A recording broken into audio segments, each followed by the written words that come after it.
జనరల్గా ఫ్లాగ్షిప్ ఫోన్స్లోనే చూస్తాం మనం స్లిమ్మెస్ట్ ఫోన్స్ని, బట్ లావా బడ్జెట్లో కూడా తీసుకొచ్చింది. అది కూడా అమ్యులెడ్ డిస్ప్లేతో 13,500లోనే డైమెన్సిటీ 7060 ప్రాసెసర్తో. Welcome to Tech24. ఈ వీడియోలో లావా కొత్తగా లాంచ్ చేసిన లావా బ్లేజ్ అమ్యులెడ్ 2కి సంబంధించి అన్బాక్సింగ్ అండ్ నా ఎక్స్పీరియన్స్ గురించి అయితే మాట్లాడుకున్నాం. దీన్ని అయితే వీళ్ళు 15,000కి లాంచ్ చేశారు, బట్ ఇంట్రడక్టరీ ప్రైస్ కింద 13,499కి అయితే వస్తుంది. ఆగస్టు 16 నుంచి అయితే సేల్ స్టార్ట్ అవ్వబోతుంది. ముందుగా బాక్స్ అండ్ బాక్స్ కంటెంట్ చూస్తే బాక్స్ ప్యాకేజింగ్ అయితే ఇలా వచ్చింది. బాక్స్ పైన మనకి అమ్యులెడ్ 2 అని పెద్దగా మెన్షన్ చేసి ఉంది.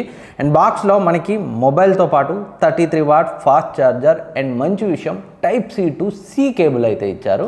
చాలా రేర్గా బ్రాండ్స్ అయితే Type-C to C కేబుల్ ఇస్తాయి. అవి 30-40 వేలలోనే చాలా బ్రాండ్స్ ఇవ్వవు. అలాంటిది వీళ్ళు ఒక బడ్జెట్ ఫోన్లో Type-C to C కేబుల్ ఇవ్వడం అయితే మంచి విషయం. And SIM ejector tool, quick start guide, TPU case ఉంది, క్వాలిటీ పర్లేదు. అండ్ లావా వారంటీ కార్డ్ అయితే ఉంది. అండ్ ప్రీ అప్లైడ్ స్క్రీన్ ప్రొటెక్టర్తో వస్తుంది మొబైల్ అయితే. అండ్ ఈ మొబైల్కి సంబంధించి డీటెయిల్ స్పెసిఫికేషన్ స్క్రీన్ పై ఉంచుతాను, ఒకసారి కావాలంటే చెక్ చేయండి. ముందుగా డిజైన్ గురించి మాట్లాడుకుంటే డెఫినెట్గా డిజైన్ అయితే చాలా బాగుంది ఈ ప్రైస్ రేంజ్కి. అండ్ కెమెరా మాడ్యూల్ మనకి ఇలా అడ్డంగా ఇచ్చారు. అండ్ పైన ఇక్కడ ఫ్లాష్ లైట్ ఉంది. అండ్ 50 మెగాపిక్సెల్ AI కెమెరా అని అయితే మెన్షన్ చేసి ఉంది.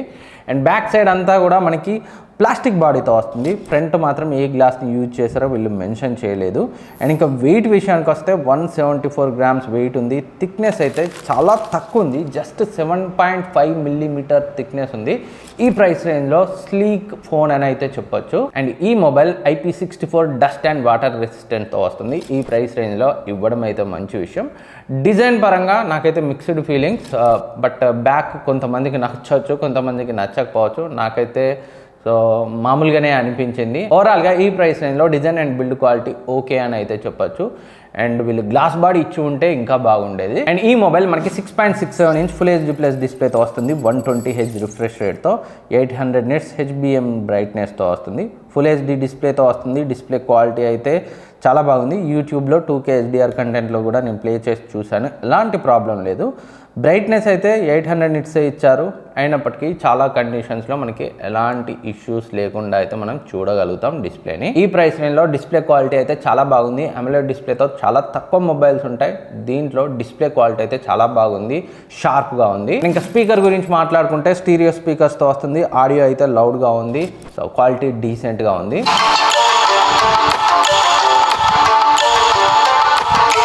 అండ్ ఈ మొబైల్ డైమెన్సిటీ 7060 ప్రాసెసర్తో వస్తుంది. Antutuలో మోర్ దెన్ 5 lakhsని అయితే స్కోర్ చేసింది.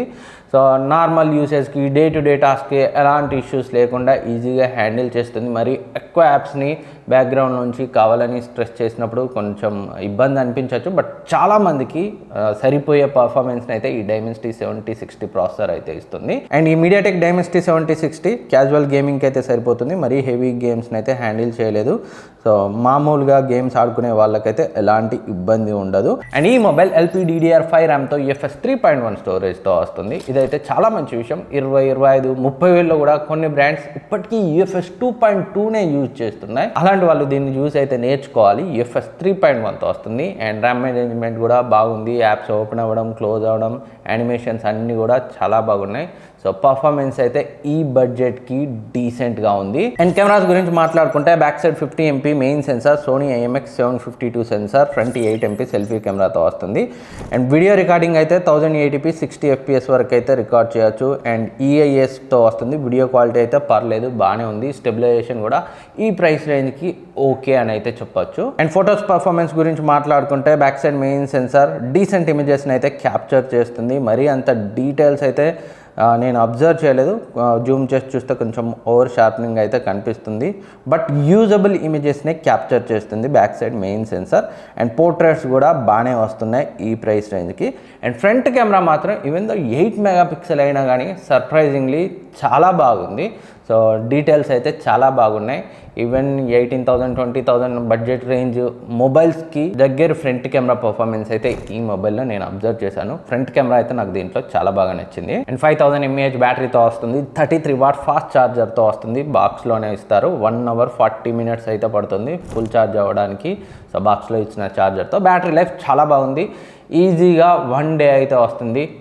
నార్మల్ యూజర్స్కి మోర్ దెన్ ఏ డే కూడా రావచ్చు. నాకైతే బ్యాటరీ లైఫ్ సాటిస్ఫైయింగ్గా అనిపించింది. అండ్ కాల్ క్వాలిటీ బాగుంది, సిగ్నల్ రిసెప్షన్లో కూడా ఎలాంటి ఇష్యూస్ లేవు, 5G కనెక్టివిటీ కూడా చాలా బాగుంది. అండ్ అన్ని ఇంపార్టెంట్ సెన్సార్స్ అయితే ఉన్నాయి. And anonymous call recording option కూడా ఉంది. ఎలాంటి నోటిఫికేషన్ లేకుండా కాల్స్ని అయితే మనం రికార్డ్ చేసుకోవచ్చు. అండ్ సాఫ్ట్వేర్ గురించి మాట్లాడుకుంటే ఆండ్రాయిడ్ 15తో వస్తుంది, క్లీన్ స్టాక్ ఆండ్రాయిడ్తో వస్తుంది.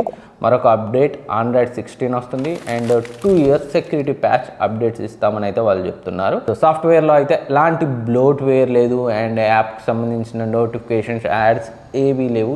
చాలా అంటే చాలా క్లీన్గా ఉంది. And even though stock Android అయినప్పటికీ మనకి యాప్లో కాల్ రికార్డింగ్ యాప్లో హైడ్ యాప్స్ లాంటి ఫీచర్స్ కూడా ఉన్నాయి. అండ్ ఈ ప్రైస్ రేంజ్లో ఇన్ డిస్ప్లే ఫింగర్ ప్రింట్ స్కానర్తో వస్తుంది. చాలా ఫాస్ట్గా ఉంది, యాక్యురేట్గా ఉంది. ఫైనల్గా 13,500లో దీన్ని కన్సిడర్ చేయొచ్చు అంటే క్లీన్ స్టాక్ ఆండ్రాయిడ్తో, అమోలెడ్ డిస్ప్లేతో, డీసెంట్ పర్ఫార్మెన్స్తో, మంచి ఫ్రంట్ కెమెరాతో ఒక ఫోన్ కావాలి అనుకుంటే దీన్ని అయితే కన్సిడర్ చేయొచ్చు. పర్ఫార్మెన్సే మీ ప్రయారిటీ అయితే డిస్ప్లే IPS అయినా పర్లేదు అనుకుంటే మీకు Vivo T4X and iQOO Z10X లాంటి ఆప్షన్స్ కూడా ఉన్నాయి. సో ఇది లావా బ్లేజ్ AMOLED 2తో నా ఎక్స్పీరియన్స్. ఇంకేమైనా డౌట్స్ ఉంటే కింద కమెంట్ సెక్షన్లో కమెంట్ చేయండి. ఇన్ కేస్ ఈ మొబైల్ని మీరు పర్చేజ్ చేయాలనుకుంటే డిస్క్రిప్షన్లో లింక్ ఉంటుంది, అక్కడ నుంచి అయితే పర్చేజ్ చేయొచ్చు. అండ్ ఇప్పటివరకు సబ్స్క్రైబ్ చేసుకోకపోతే సబ్స్క్రైబ్ చేసుకొని పక్కన ఉన్న బెల్ ఐకాన్ని యాక్టివేట్ చేసుకోండి. నెక్స్ట్ వీడియోలో మళ్ళీ కలుద్దాం.